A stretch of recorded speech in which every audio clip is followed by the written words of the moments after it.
Welcome to the Black Belt podcast. You're listening to episode 4. Remember, if you're enjoying the podcast and all the previous episodes, make sure to leave it a like and a review, and also don't forget to subscribe. Make sure as well to follow on social media, the Black Belter _ on Instagram and the Black Belter on Facebook to stay up to date with everything going on with the podcast. I'd like to ask again that if you're enjoying the podcast and would like to make a monthly contribution to help cover studio costs, you can do so through the Patreon page. There will be a link in the description and also on the website, theblackbelter.com. So today, I'm joined by Mr. Hong Looi.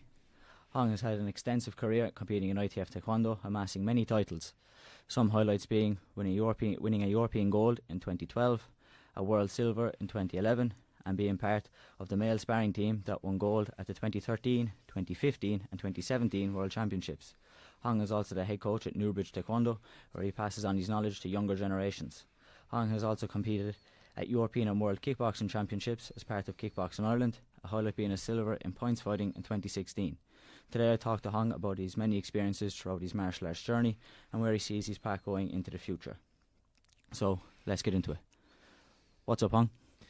Good, thank you. Feeling a bit nervous here. A little bit nervous. You'll settle in. Thanks a million for doing it. A bit of a last minute replacement when somebody else pulled out, so you Not a problem. saved the day. That's good.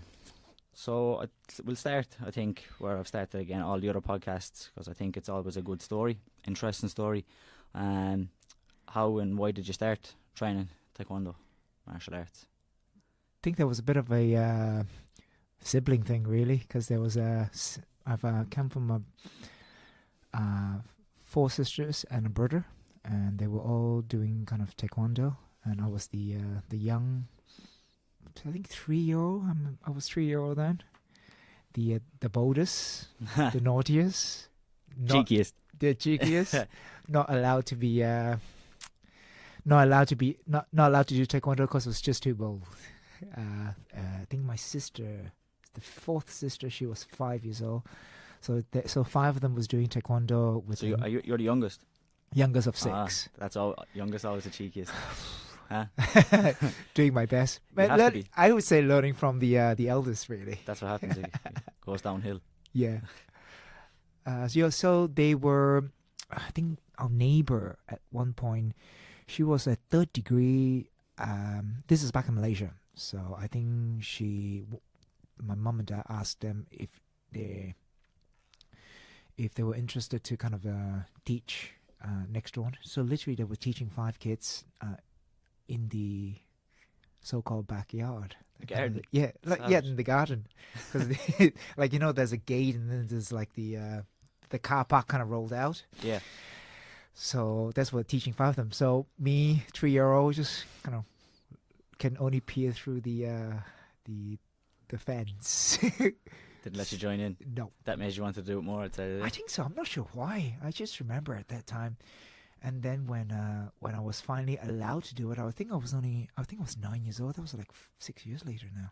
That's a lot later. Yeah, a lot later. It's not like they just put it off for a couple of months here or there. Like too they bold. Made you, yeah. It was just too bold. And your next door neighbour, would they have had a club around? It wouldn't be a No, club, they were part of a club, but then I think they were just teaching additionally. So Yeah. And then after that, when they got to about maybe a couple of years or 3 years later, so there was ranging between teaching in the house, but also in the club. And they have a main gym now. So it's kind of, as they're progressing through their rank, they have to kind of do a bit official. So they join back into the club. Bit of giving back, kind of idea. Exactly. I think at that stage, what was it? 89 when I started, I think. Yeah, 89. So 9 years old. So 6 years later, yeah, you're right. 6 years later.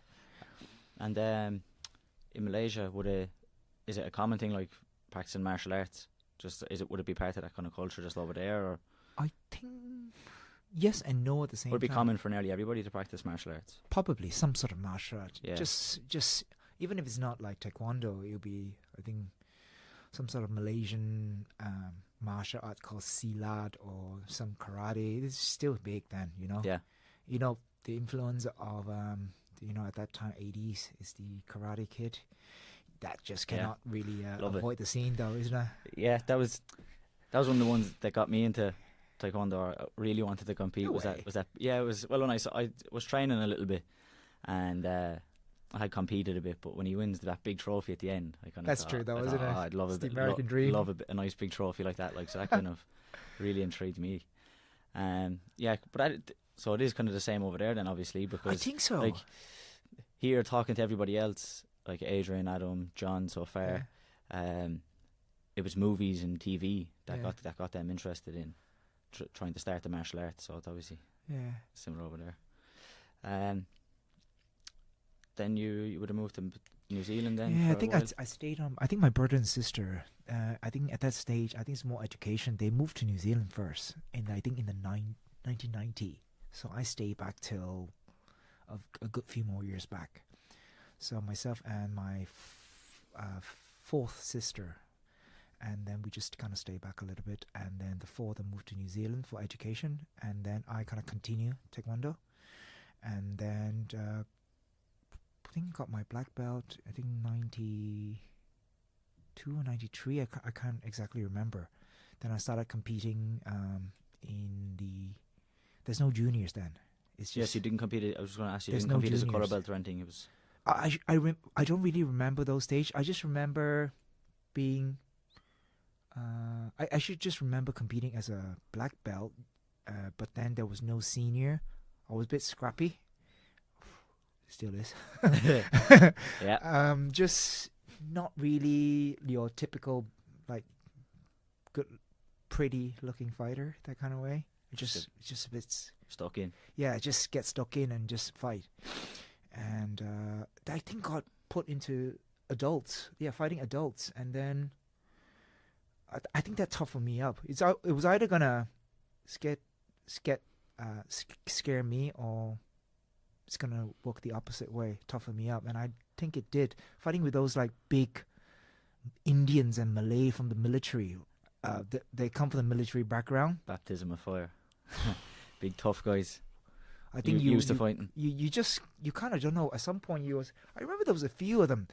The team that I think closer to that time, I think Malaysian World Championship was 1994, but I didn't know the significance of that. I was just this black belt kid that is like another Malaysian Chinese fella that's just like whoa.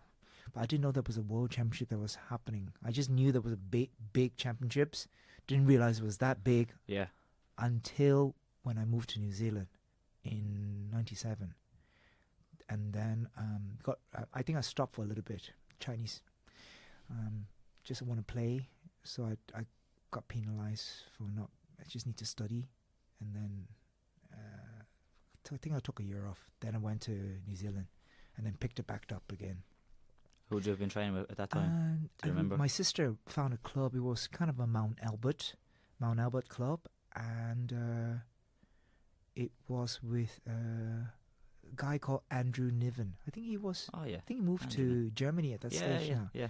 Yeah. So I joined his club, and then I think there was 97, 98. I think took a couple of years out. Then started again, basically right from the bottom again, because you just forgot everything. When you take a year or you two, didn't go back to white belt, like you stayed back. No. You had to relearn all the. You just kind of wear your typical t-shirt and tracks, double bottom. Yeah. Until a year later, you felt more comfortable to wear the black belt. Yeah. Felt you deserved it. Yeah. It kind of you just kind of sat in the back rather than in the front, because. Still, a year wasn't too bad to pick it all up. Huh? A year wasn't too bad to get yourself back to could that be level. my timeline could be all wrong as You know? well. It's been a while now, so it could be a year or more. I'm not sure. It just felt like a long time ago at that time. Yeah. I just completely forgotten everything. I just remember. Sure, I'm actually never good at pattern, by the way. It was so bad.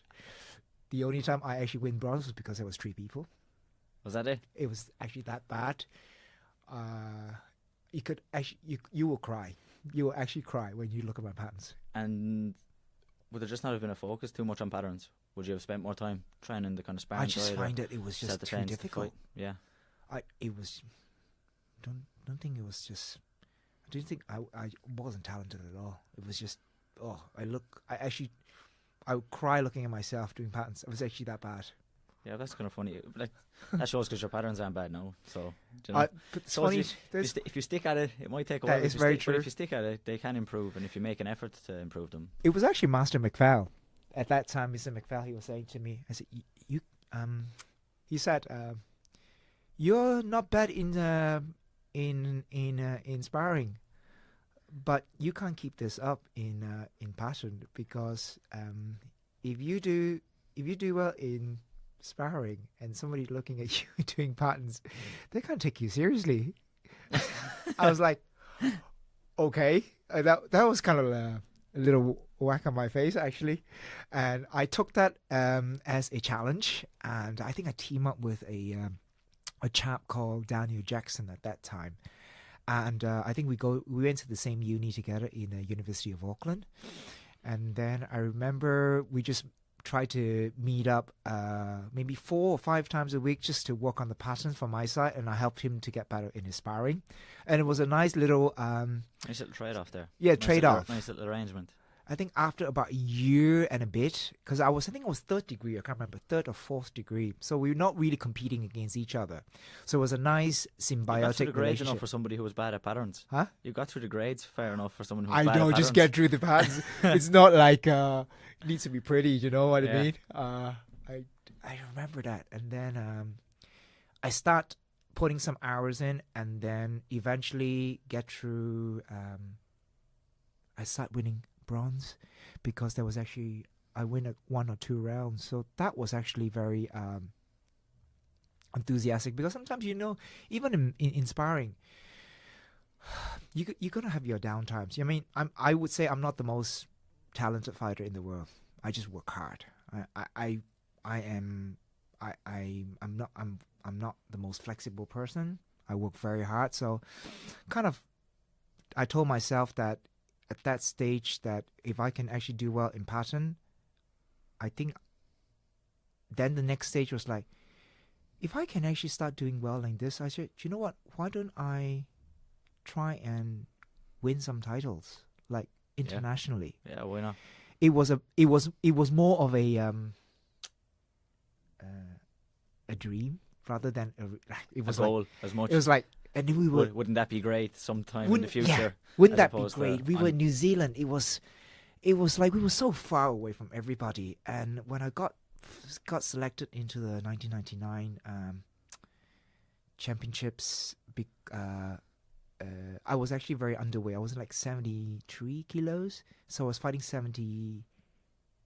80, because at that stage it was minus 71, minus 71 and minus 80, minus plus 80. 80. Plus, there was a slot available. I fought. And it was only one spot as well, then, wasn't it? Yes.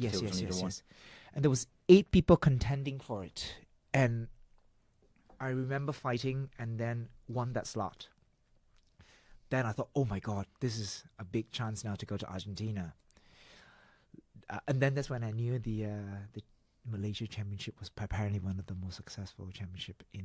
Okay, it was only then that you realised how big this is. Yeah, I didn't. Or how big it was at the time. Yeah, I just thought it was just I actually thought it was some international, maybe some championships. It's like that when you're a kid. Sometimes you just don't realise how big the competition is. It's just that's a competition for black belts and whatever.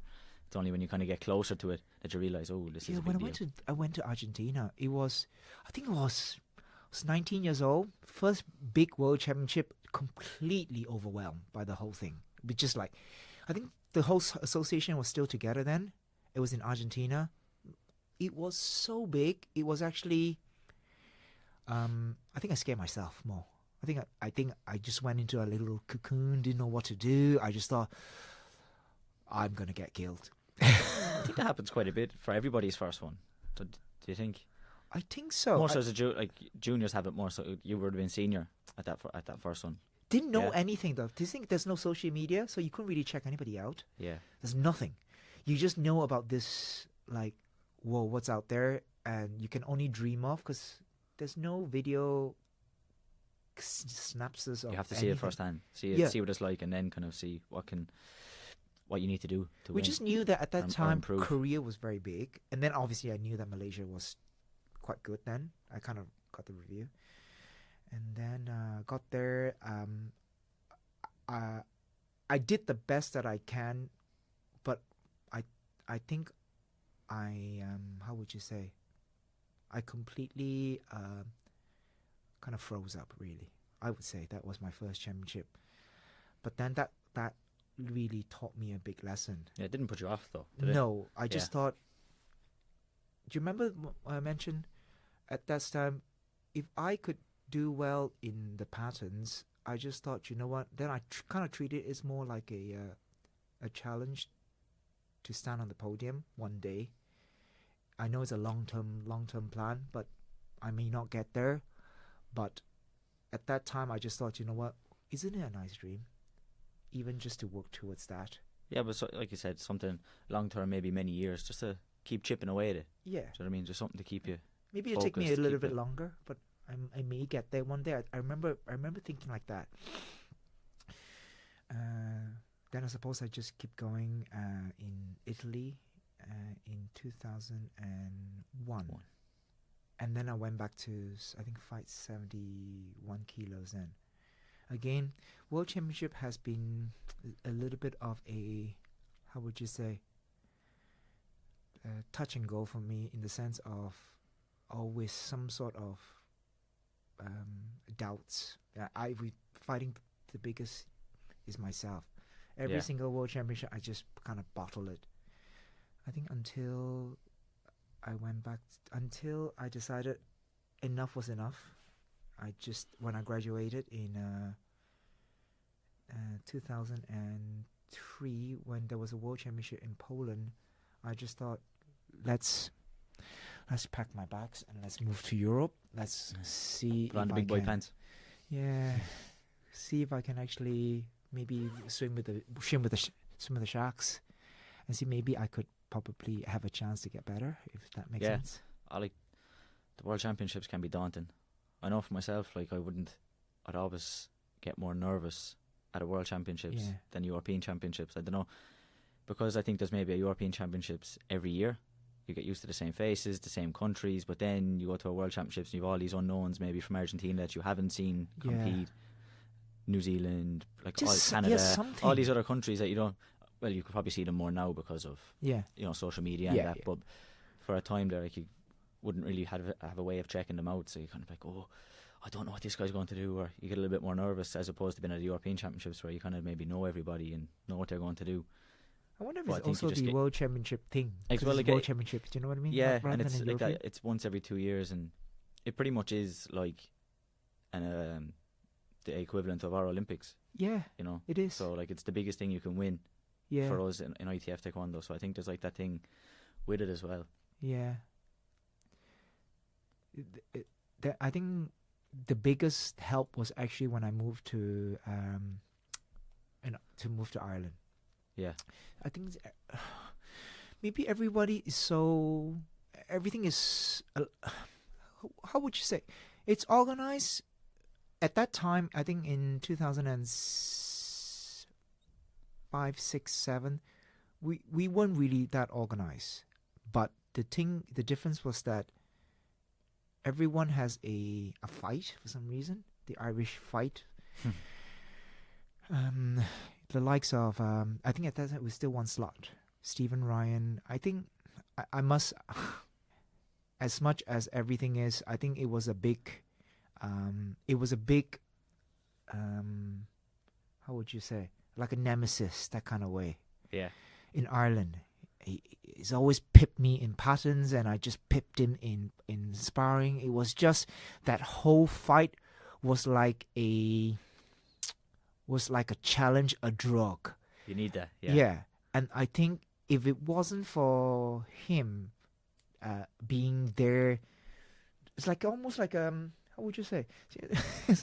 Not to sound bad, it was like a little pebble in my shoe, and it was like, oh, I need to just pip this, need to win this. Yeah. But because of that thrill and that excitement on that, just having that person to constantly trying to beat, I think that in itself was a massive drive. Yeah, you have to fight just to get selected. just to get your spot. Like you had to fight Yeah. and try and get ahead of Stephen. But then he had the same against you, like you said in the sparring. He was you were definitely the same to him. But then because we get that, we he's trying to did get well ahead of you. against when we worked together in 2009. I think there was myself, Adrian, Stephen, Jamie, and also Danny. We worked very, very hard together as a team when we won the team pattern. That was a big achievement for Ireland in itself because of team pattern. I mean, we actually deserve it because it was just day in, day out putting the time in. Yeah. Like serious amount of work that was put in. But because also of that bomb, it wasn't when we, myself and Stephen, when we both kind of lost in the final, got all the way to the final, it was like I was very pleased for him. We had a little chat. I was very pleased as much as he was pleased for me when we both got to the final, because we both got our slot, if that makes sense. Yeah. But this would have been in New Zealand. Yeah, this is New Zealand, 2011. Yeah. Had our roles been swapped around, Yeah. I think it would have been the same result in the sense of if I got the pattern and he got the sparring, we both would have gone to the final as well. And it was just that that nice, if that makes sense. It was a lot of competition, but I mentioned to him, I said, I wouldn't want anyone to beat him except me. Yeah. If that makes sense. Of course. Yeah. If anyone, it was down to it was so funny. It was like, no, he's not allowed to beat him. I should be that's the way one. it is when you're a teammate, but also competing against each other. Like that's of course the way it is. Yeah. You want to be that one person to beat them, and then you would like to see them do well after that. Yeah. You know. That was very momentous for us. I think that was a big one because we both kind of got closer to where. And for me, it was so many losses, quarterfinals after quarterfinals. And I got closer and closer, and that was a nice little, how would you say, a nice little relief. I didn't win the goal, and I was very frustrated. I must say, in the sense of, I knew I got there, but I knew I could have done it, but it was still a very happy, sweet victory. Yeah. And sweet loss at the same time, because I lost to a great fighter, Gregor. Yeah, but like that, you'd always, everybody could see that you were a great fighter, you know. But you were always just falling just that bit short. Yeah. So they were going to kick on and get into the medals, get into the final. Yeah. That was great to see, you know. So I was there. There was some good fights that day. It was, wasn't it? Because Paul had a silver as well on the same day. Exactly. Like Stephen had a silver in the morning, and then you and Paul both went and got silvers in the afternoon. So, it was actually, wasn't it? I can't remember. Is it his bout and then my bout? Yeah, it was just that momentous. It was just, and then now the three of us are now into the next stage of our kind of career. It was like the coaching side, and and then I head off to Slovenia was a different story. But then we all became, I think that kind of made us appreciate Taekwondo that much more and took on a much bigger role in ITF in Ireland. Oh yeah, it started to, like I was kind of saying with Adam, when I would have come into the team and when he would have first come on, like 2009, 2010, we weren't getting a lot of medals, but it was starting to kind of turn. Yeah. And in that New Zealand, we didn't bring a big team that time, but I think it was a team of 16 people, and we took quite a few medals. Yeah. For that small team, and that was kind of all part of the turn and getting us to push on towards number one. A couple of years later, well, a good few years later, but it was all part of a stepping stone along the road. Yeah. The team sparring, actually, it all started also, the team sparring was, team sparring for some reason in Taekwondo, I don't know what is it about it. It sometimes, it takes another level of exhilaration when you even compare it to individuals. I'm not sure, do you notice that or not? I don't fight in the team. I don't be on the team. But in saying that, I've always watched it. It's always the last event. Maybe it's because it's the last event. And there is something about that moment. Everybody watches it as well. Maybe that could be the reason everybody watches it. I think sometimes with individual, other times if it's not someone from your country, you mightn't be too interested, or True. sometimes you can take it or leave it, depending on who's in the final or something like that. But I think, given that the fact that team sparring final is the last match of the whole tournament, Yeah. everybody goes, right, Yeah. we'll have a look, Yeah. and watches it, and there's a big spotlight on it. Yeah. I just remember that. It's, that kind of overturned in terms of that. If you had an unsuccessful individual, sometimes you can claw yourself back and give yourself a nice little tap on the shoulder to say, do you know what? It's fine. Even if you get the Get team back medal. on your team. Yeah, that happens even a lot with the team patterns. Like, I find being a junior is that if individual didn't go your way, Yeah. but you managed to nick a bronze in team pattern or something, do you know what I mean? Or Yeah. felt like a great championships. It You went is, away just isn't with a it? buzz because you got off the plane, you got back to the airport in Ireland with a medal around your neck. Yeah. So you felt like you'd achieved something, Yeah. even though you didn't achieve what you set out maybe to achieve in terms of winning individual or getting the gold maybe in team. But it just feels way better because you had a medal around your neck. Just And feel that You it's think not back on that completely championships wasted, with a good memory. Yeah, exactly. Sometimes it's like to the people like out there as well. Sometimes if you have a bad individual, it's not the end and be all. Because there's going to be times that maybe your team spirit comes out more than an individual spirit, and then that spark it, and then you get rewarded that way. Yeah. I can't remember who told me. I'm not sure if it's Grandmaster Lan or Master Yedut that mentioned before. That team medal is just as deserving because maybe you just had a tough draw, unlucky one in individual, and you deserve to get that fight back and get your own medal in your team pattern or whatever team event, because you should be treated just as important as an individual. Yeah, sure. That is one thing. So you obviously feel a difference between. Do you feel much of a difference between winning individual versus winning with the team in terms of like sense of achievement? Or I think maybe after the individual in Slovenia, that was my biggest highlight, because I just knew that I was so close to the final, and I just thought, you know what, maybe it's like when you have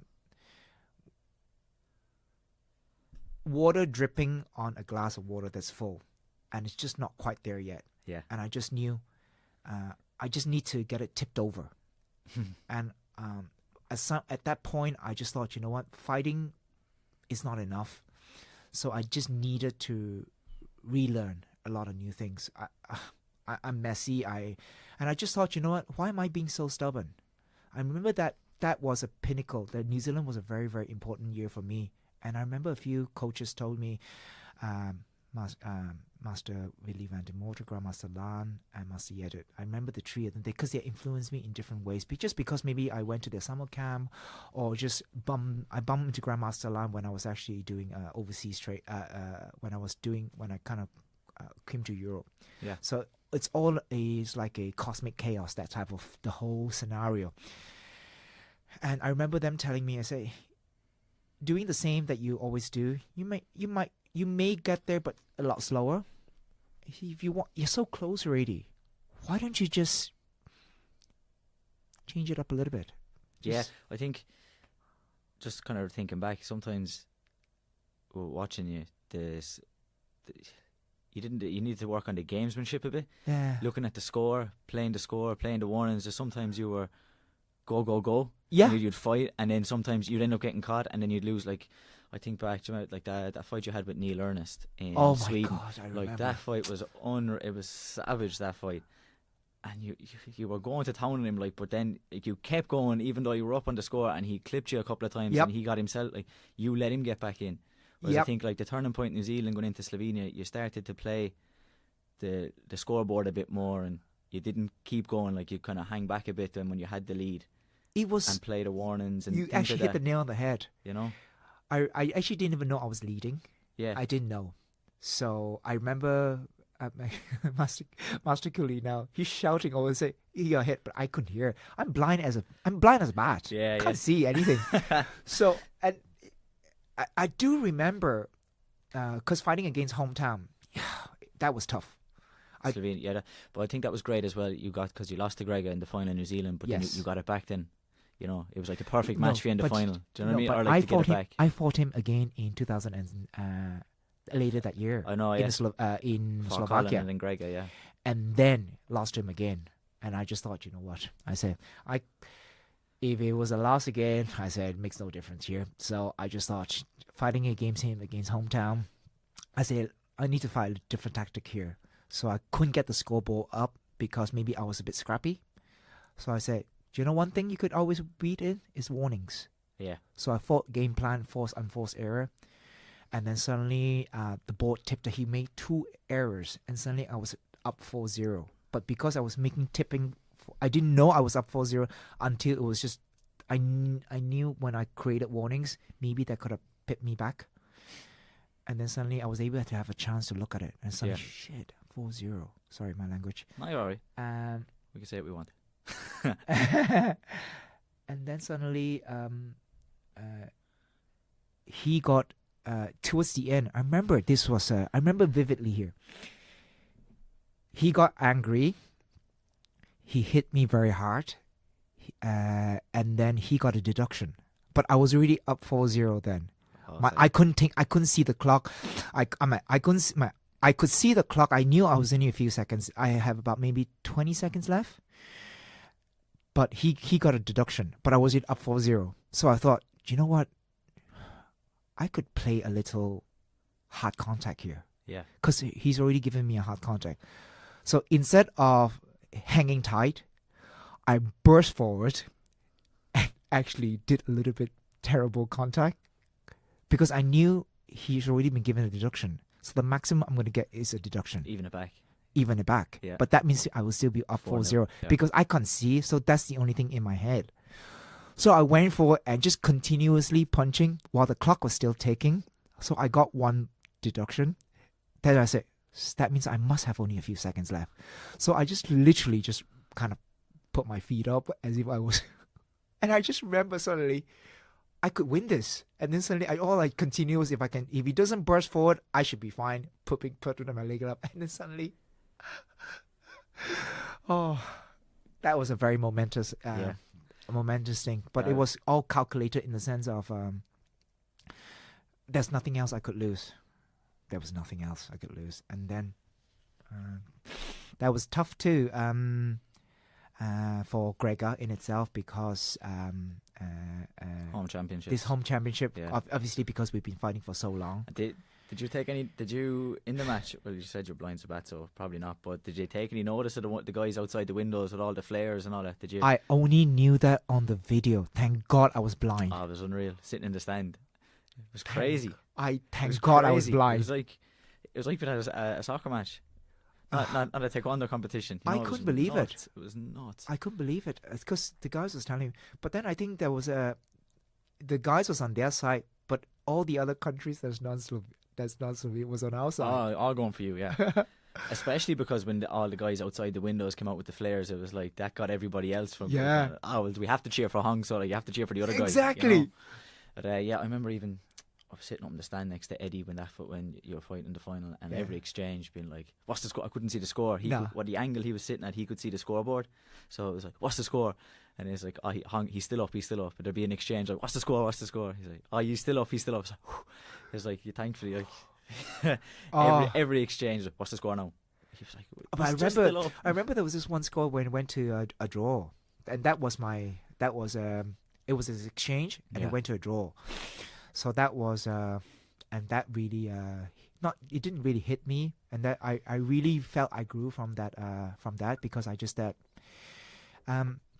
he's not gonna take this moment away from me. Yeah, that's it's tough mentally, isn't it? Like when you see you're ahead in a final, and especially when you get the lead, you just want it to be over. Right, call it up now. Just be time. Hand me the medal, and then you start to see it's taken away.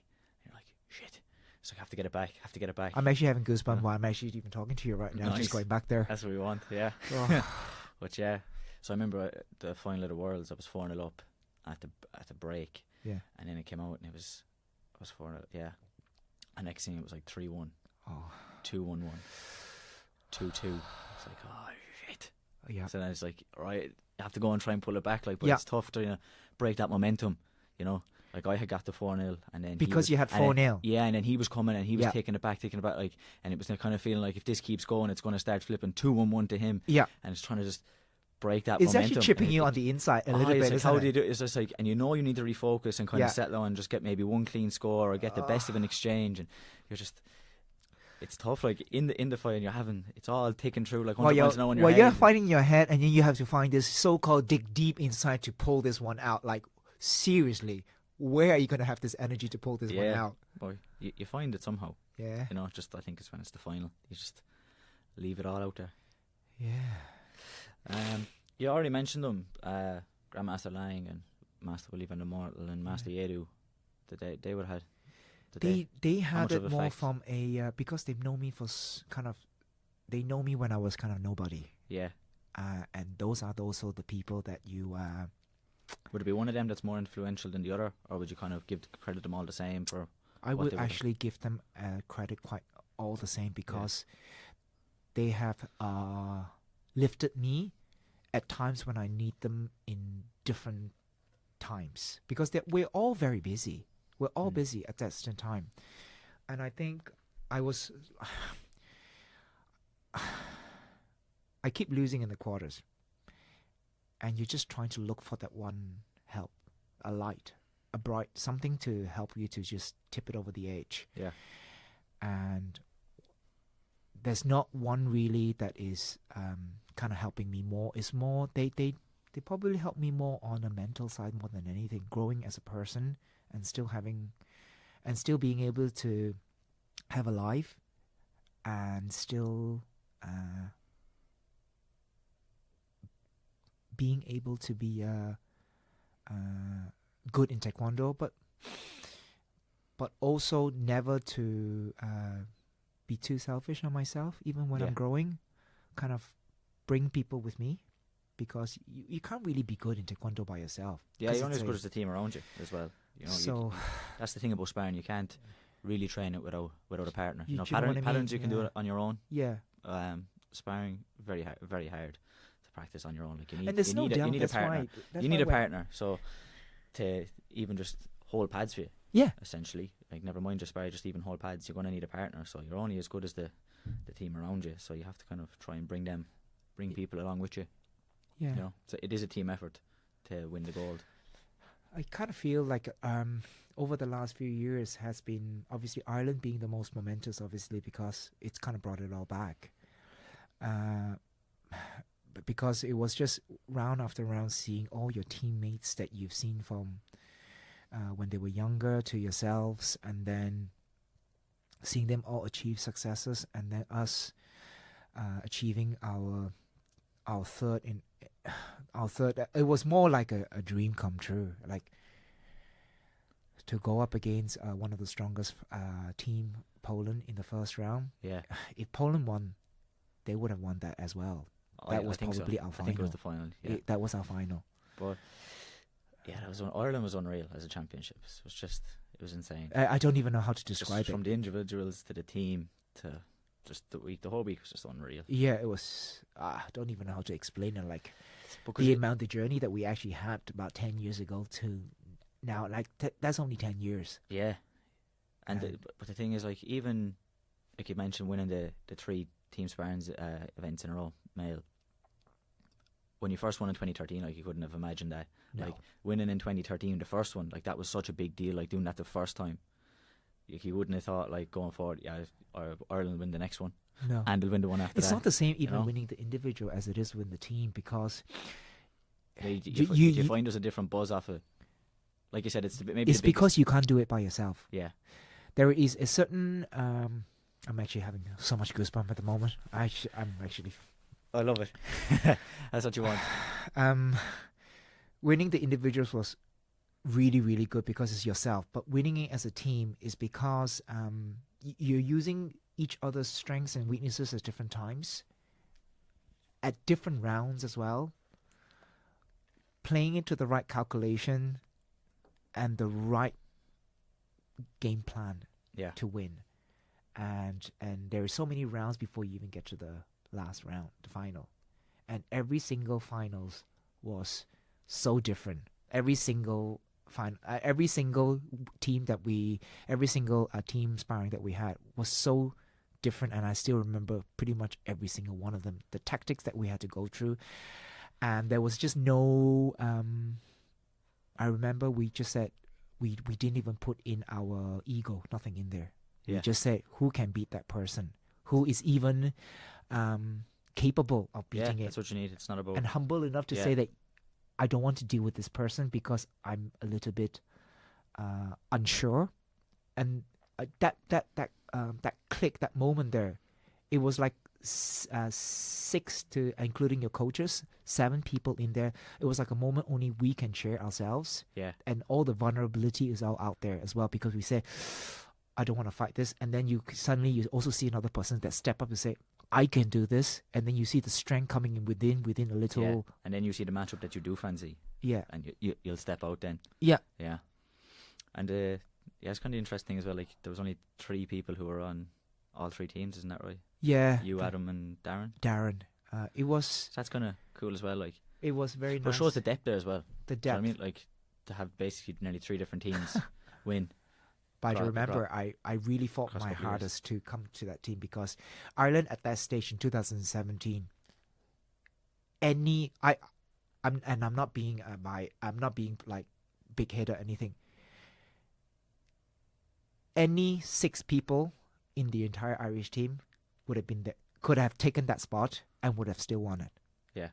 But sure, like, I was lucky just to get the number 6 spot. Look at the World spot. Cup in 2016, 2 Irish teams in the final. That's true, yeah. There you go. That just shows the depth, and essentially, like, the B team ended up coming out on top, as you would, like, or the second team. You know, they wouldn't have been they weren't the first team, or like they weren't picked as the best team, or the number 1 to win the gold, but they still done it. Like, that shows the depth that's there. Yeah. You know, that we do have. I'm not quite sure if it's exactly the same at the moment. Some people have kind of dropped off. It's important that it's on also important goals. this happened too, because then it allows for the new generation to, can't we say, balls up, step up into that role. And I know that this is a little stepping stone, and when transitionary period kind of when at the moment, kind of the older generation kind of drop off, it allows for new blood to come in to step up to the game. Because we've been there now, it's also easier for the new generation to believe that they can. Yeah. All they need is just a bit of courage, and That's then it. I know that they're gonna do it. Like, there's spots there to be taken. People just want to step up and take them. You know, because people have stepped away, as you said. Also, as well, like, what I think what helped you big time as well coming into the team, with it being only the 2 minutes, was you started a bit of kickboxing, points kickboxing. Do you know what? It's yes and no at the same time.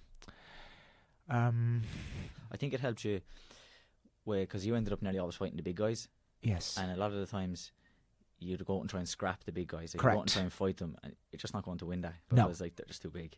But I think when you kind of started to get a bit more points, you started to play the game a bit the more. The game has changed as well, as you have to remember. Score, and move, score, and move. I think that kind of helps you a good bit in the team.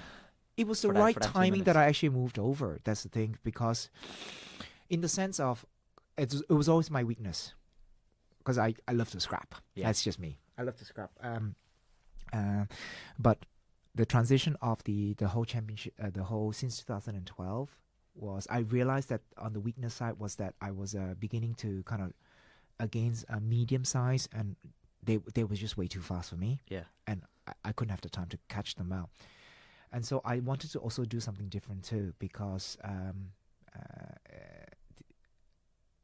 changing it up to give myself the how would you say, you've done you won your individuals. How do you stay in the game?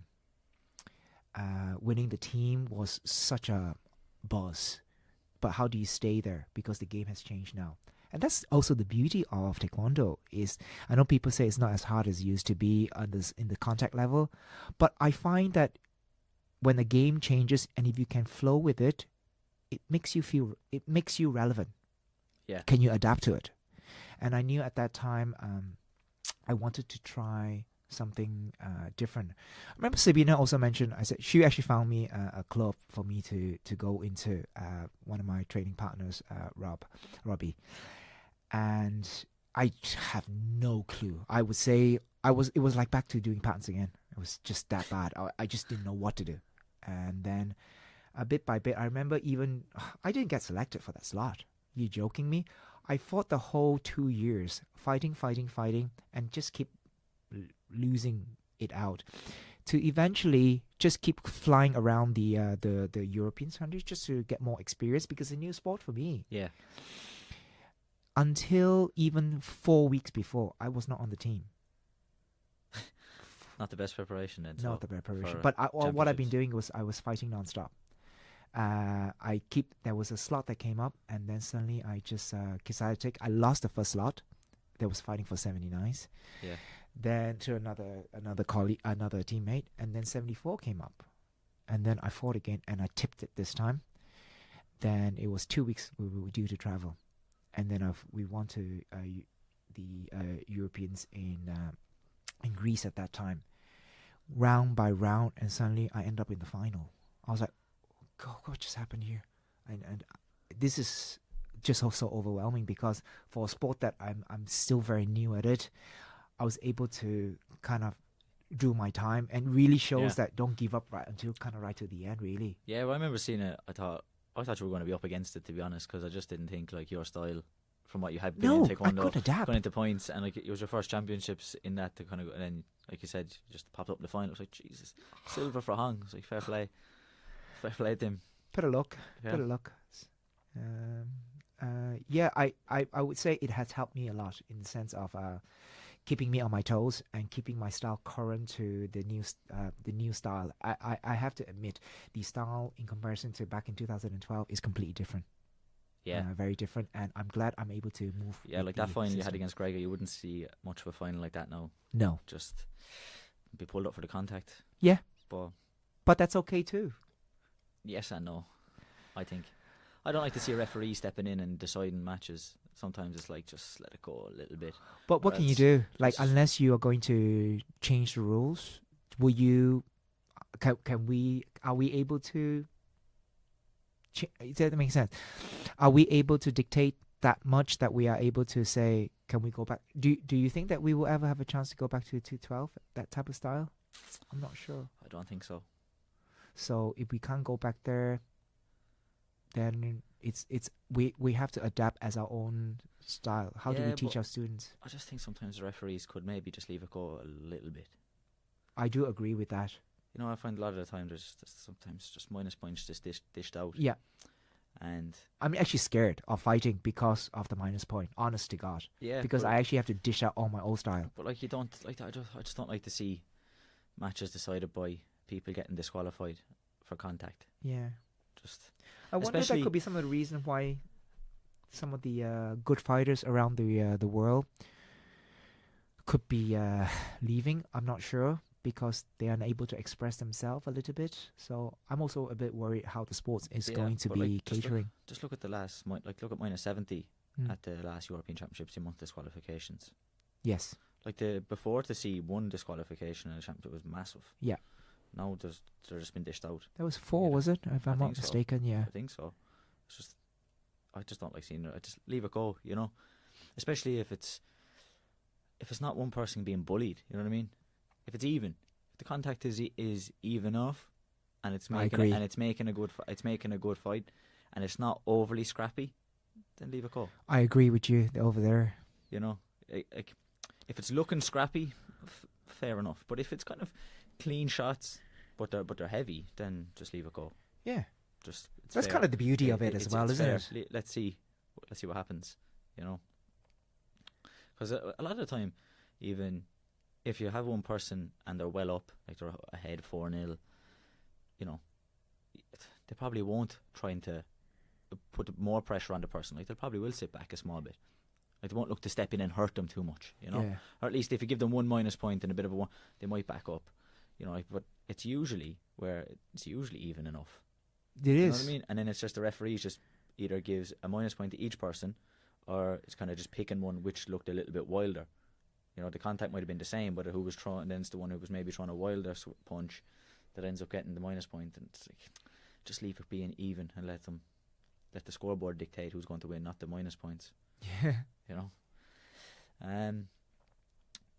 So this is gonna. You're saying this is going to be your last World Championships, is it? This one coming up. In terms of era, yes, it is, because You've been saying it's going to be your last one for quite a while. because it was. You just keep coming back. I think it was probably trying to find a new goal every time. Yeah. Because I suppose the last couple you had the team goal. it was Yeah, like, so that was kind of a big goal for me to strive towards. If there was another challenge, and if I can still do it, I do it. But I'm fighting fit. I'm enjoying this challenge. I have been very lucky with my own personal life at the moment, with the support of Sabina, that what I'm doing, and also with my school, and I'm able to do all this. So, and I'm also thankful that I'm healthy enough to still be able to do this. And I'm also doing it for the old age pensioner, I suppose. Just to tell them that I will decide when to stop, and not an age deciding when to stop, if that makes sense. Yeah. Like, I'm not supposed to be still continuing in statistically. Yeah. But I also want to tell people you have the choice to do so. And I'm actually more doing it not just for myself too. I'm also doing it for this dream that I've always done when I was younger, is that it cannot be achieved. But now, I don't know, like some of the fittest people in the world. Look at those CrossFitters, and I'm using them as an example because they're some of the fittest people in the world, and they're in their 40s, and crazy fit, some of them. And I want to challenge myself because I want to prove the statistic is incorrect. In the sense of, it's only if you decide. Now, if I have a massive responsibility coming up in the future, then yes. But if I could still do it, you could be right. I could still continue. But more from a personal satisfaction perspective, I'm very happy how much Taekwondo has given me, how much joy and how much success it's given me. It was the success is bonus, I must admit. The success is bonus. I kind of believe that if you kind of put everything in, you're going to achieve something. You're going to. I just achieve a little bit more than I expected. So I'm kind of a bit thankful. Yeah, so you're kind of feeling like you've had the successes, and now it's just for the enjoyment of training and the love of competition. Yeah, and hope that maybe another person that might be stuck like me back in the days, just not to give up and still, believe that it could happen for them one day. Maybe not this championships, but maybe 2 championships or 3 championships from now, it's going to happen for them. Has there been much of adjustment in training from as you've kind of progressed on from where you would have been maybe 10 years ago? Yeah, I have. I've learned to be happy. I've learned to train happy. I don't really need to put in all the time into doing all the grunt work, because that's been done back in the days.